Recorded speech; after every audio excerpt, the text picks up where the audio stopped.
নমস্কার বন্ধুরা, গাছপ্রেমী চ্যানেলে আপনাদের সবাইকে স্বাগত। আজকে চলে এলাম আবার একটা নতুন পটিং মিডিয়ারই ভিডিও নিয়ে। আজকের ভিডিওতে আপনাদেরকে দেখাবো নার্সারি থেকে চন্দ্রমল্লিকার গাছ আনার পর তার ফার্স্ট পটিং আমরা কিভাবে করব।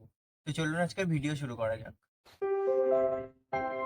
আগের দিন শর্টস ভিডিওতে আপনাদেরকে দেখিয়েছিলাম যে আমি 6টা চন্দ্রমল্লিকার গাছ নিয়ে এসেছিলাম এবং সেগুলিকে আমি এই বালির ভিতরে রেখে দিয়েছিলাম। এই যে দেখুন, রুট কিন্তু বাইরে বেরিয়ে এসছে। জল দিয়েছি সকাল একবার, কিন্তু এখানে বালি মাটিতে দেওয়া আছে, তো জল শুকিয়ে পাতাগুলো একটু এমন হয়ে গেছে। প্রত্যেকটাই দেখুন, রুট কিন্তু বাইরে বেরিয়ে গেছে। তো আমার বাড়ির ওয়েদারের সাথে গাছগুলো কিন্তু খুব ভালোভাবে অ্যাডজাস্ট করে নিয়েছে। দেখুন কত সুন্দর রুট বেরিয়েছে।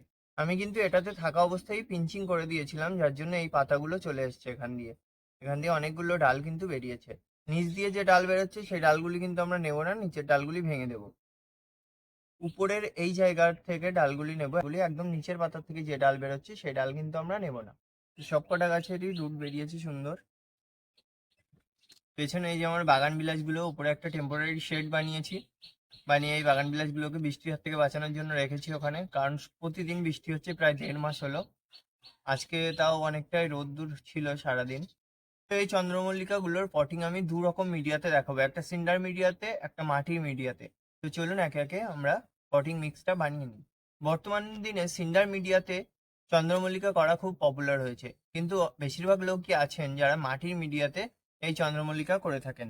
তো তাদের জন্য আমি প্রথম মাটির মিডিয়াতেই দেখাচ্ছি, এবং মাটির মিডিয়াটা দেখানোর পর আমি সিন্ডার মিডিয়াতে কিভাবে পটিং করব সেটাও দেখাবো। এখানে আমি 6টা টব নিয়ে নিয়েছি। আমার 6টা গাছ আছে, একটা একটা টবে একটা একটা গাছ লাগাবো। পিভি প্যাকেটে আছে এই গাছগুলো। তো এই গাছগুলোকে আমি এই যে 6 ইঞ্চির পটে দেবো। তো 3টে গাছ এখানে দেবো, 3 টবে পরিমাণ মতন যা যা লাগবে নিয়েছি।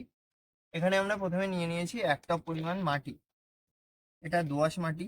এই মাটির সাথে আমরা নিয়ে নেব আর 1 টব পরিমাণ লাল বালি। এই চন্দ্রমল্লিকার ড্রেনেজ সিস্টেম কিন্তু খুব ভালো থাকা প্রয়োজন, কারণ এই গাছগুলি কিন্তু খুবই নরম। আর ফাঙ্গাসের সমস্যা হলে গাছের গ্রোথ থেমে যায় এবং গাছের বিভিন্ন রকম সমস্যা হয়। যে পরিমাণ ফুল আমরা এই গাছটা থেকে আশা করছি সেই পরিমাণ ফুল কিন্তু এই গাছটা দিতে সক্ষম হবে না। আর যদিও আমার এই পটিং করতে একটু লেটই হয়ে গেল, এর থেকে অন্তত আরো 15-20 দিন আগে এই গাছগুলি ফার্স্ট পটিং করলে ভালো হতো। তো 1 টব মাটি 1 টব বালির সাথে নিয়ে নেবো আর 1 টব পরিমাণ গোবর সার।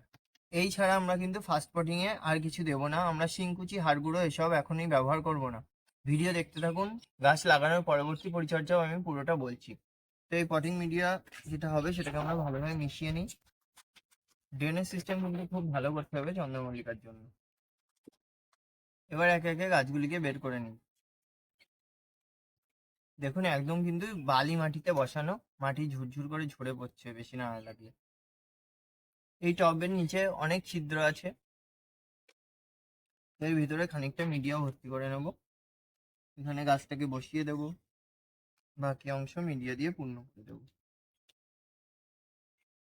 এইভাবে মিডিয়া বানালে মাটির মিডিয়াতেও গাছ যদি বর্ষার জলে থাকে তাও গাছে কোনো সমস্যা হবে না। তবুও আমি আপনাদের বলবো, যদি অতিরিক্ত একটানা বৃষ্টি চলতেই থাকে সেক্ষেত্রে মাটির মিডিয়ায় বসানো গাছকে একটি টেম্পোরারি শেড বানিয়ে, এরকম যে আমি বানিয়েছি পিছনে, এরকম শেডের নিচে রাখবেন, সেটা ভালো হবে। আর সিন্ডার মিডিয়া আমরা যেটা বানাবো, বৃষ্টি হলেও গাছকে আপনি বর্ষার জলে ভেজান, গাছে কোনো সমস্যা হবে না। এই হয়ে গেল।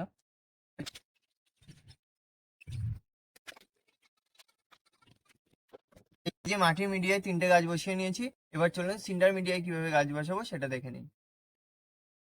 তো সিন্ডার মিডিয়া বানানোর জন্য আমরা এখানে নিয়ে নিয়েছি 2 টব সিন্ডার। এটা কামারশালা থেকে আমি নিয়ে এসেছিলাম, কয়লা পোড়ানো যে সিন্ডারটা হয় সেটা। এর সাথে নিয়ে নেবো 1 টব গোবর সার। সিন্ডারটা এখানে ঢালি। এই সিন্ডারগুলো যদি আপনারা ব্যবহার করেন, এগুলো ব্যবহারের সময় একটু সাবধানতা অবলম্বন করবেন, কারণ এটাতে না হাত কেটে যায় অনেক সময়। এগুলো তো ধার ধার থাকে, এই জন্য। এগুলো আমি কামারশালা থেকে ফ্রিতেই নিয়ে এসেছিলাম। উনি তো আমাকে বলছেন, বাবা তুই নিয়ে যা, কতটা নিবি। তো এখানে 2 টব সিন্ডার নিয়ে নিলাম, আর এর সাথে মিশিয়ে নেবো 1 টব পরিমাণ গোবর সার। তো এই সিন্ডার ব্যবহার করলে আপনারা মিডিয়া হাত দিয়ে মেশাবেন না, কিন্তু হাত কেটে যেতে পারে। তো এটাকে মিশিয়ে নেব। এছাড়া কিন্তু এই ফাস্ট কোটিং এর মিডিয়াতে আমরা আর কিছুই ব্যবহার করব না আপাতত। এর পরবর্তীতে কি করব সেটা আমি গাছ লাগিয়ে নিয়ে তারপর আপনাদেরকে বলে দিই। এই জিনিসটা দিয়ে এই যে মেশাচ্ছি, এটা মা কিনেছে আর আমি ঝেড়ে দিয়েছি। তো মিডিয়া তৈরি হয়ে গেল আমাদের। একটা টবের খানিকটা অংশ এবার ভরে নিই। এই সিন্ডার দেওয়ার অ্যাডভান্টেজ হলো এই সিন্ডারে কিন্তু একদমই জল দাঁড়ায় না, যার ফলে ড্রেনেজ সিস্টেম খুব ভালো থাকবে। হ্যাঁ, প্রতিদিন হয়তো একবার করে জল দিতে হবে এতে, কিন্তু গাছের গ্রোথ খুব ভালো হয় এই সিন্ডার মিডিয়াতে। তো প্যাকেটটা কেটে নিই। এই দেখুন একদম টব ভরে গেছে, কিন্তু এতটা কিন্তু আমরা দেবো না, টব ভর্তি করে কিন্তু দেবো না। হয়ে গেল একটা গাছ বসানো, বাকি দুটো গাছ বসিয়ে নিই।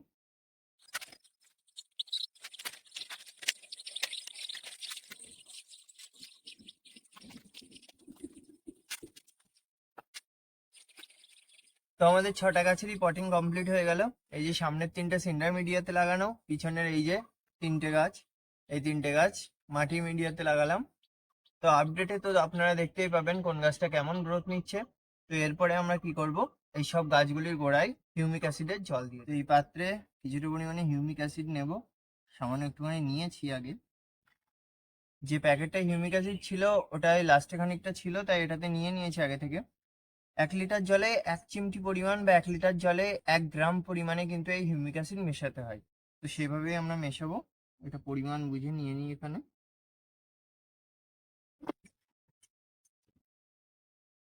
এই হিউমিক অ্যাসিড মিশ্রিত জল আমরা কিন্তু সিন্ডার মিডিয়া এবং মাটির মিডিয়া প্রত্যেকটাতেই দিয়ে দেবো।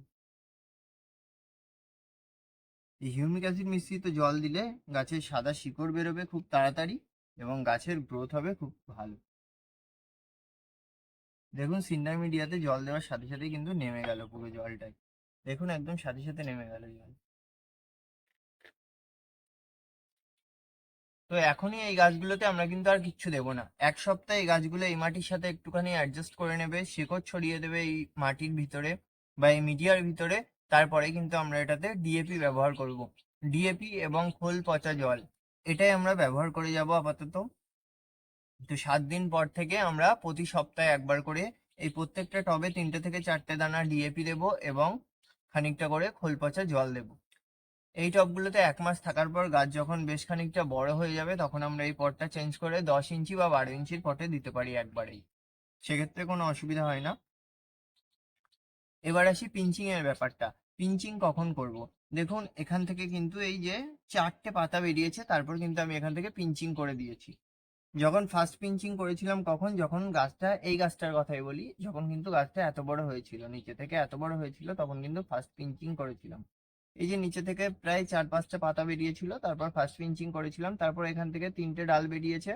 তো 3টে ডালে যখনই আবার 4 পাতা করে হয়েছে তখন কিন্তু আমি আবার এখান থেকে পিঞ্চিং করে দিই। সিন্ডার মিডিয়াতে কিন্তু আমাদের রোদ্দুরে রাখলে একটু লক্ষ্য রাখতে হবে যে মিডিয়া শুকিয়ে গেছে কিনা। দিনে অন্তত মোটামুটি একবার জল দিলেই হবে, কারণ যেহেতু আমরা এতে গোবর সার মিশিয়েছি তার জন্য গোবর সার কিন্তু কিছুটা জল ধরে রাখবে।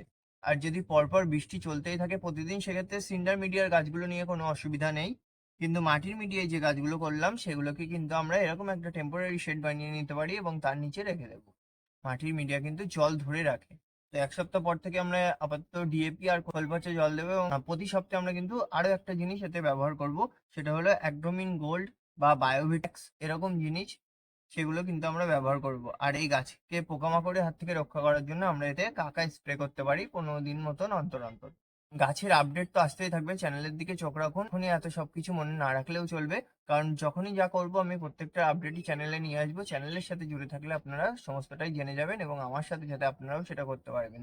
এবং আমি যেদিনই করব মোটামুটি 1-2 দিনের ভিতরে আমি সেই ভিডিওটা আপলোড করে দেওয়ার চেষ্টা করব। তো বন্ধুরা, এই ছিল আজকের ভিডিও। ভিডিও ভালো লাগলে অবশ্যই ভিডিওটিতে একটা লাইক করবেন এবং কমেন্ট করে আপনাদের মূল্যবান বক্তব্য জানাবেন। চ্যানেলে নতুন হলে অবশ্যই চ্যানেলটিকে সাবস্ক্রাইব করে পাশের বেল আইকন প্রেস করে অল করে রাখবেন, যাতে এরকমই ইনফরমেটিভ ভিডিওর নোটিফিকেশন আপনার কাছে পৌঁছে যায় সবার আগে। আজকের মতো এটুকুই, সবাই ভালো থাকবেন, ধন্যবাদ সবাইকে, নমস্কার।